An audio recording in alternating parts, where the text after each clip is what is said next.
up with your car? Well, it was running like crap, and so I changed all the ignition.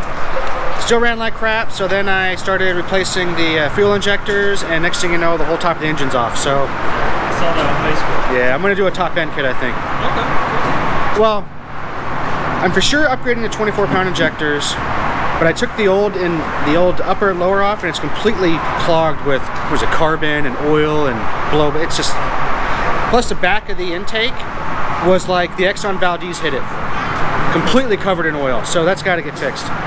So I actually bought another motor. I bought a Tom's old motor. He's in the club. It's got GT40 3-bar heads, exploder intake. I think it's got a B cam in it. Shorty headers. I'm gonna use the parts that I need to, and then probably put that in Molly, and then the motor in Molly. You're supposed to come here, dude.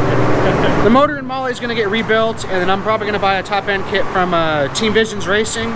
It's intake, heads, trick flow, stage 1 cam, timing chain set, all the stuff, and then I'll have 2 motors, and then I don't know what I'm gonna do. I'll probably boost it next year. I like the kit. Yeah. I was gonna get the on 3 kit like you, but by the time you get the kit's like what, 1,600 bucks? But then by the time you get all the real stuff that you need to make a really good kit, it's gonna be like 3 grand. So I'll hold off till next year. I'll build a good base, and then next year it's on. Yeah. Smoking the tires every gear. Maybe not every gear, but a few of them. What's that?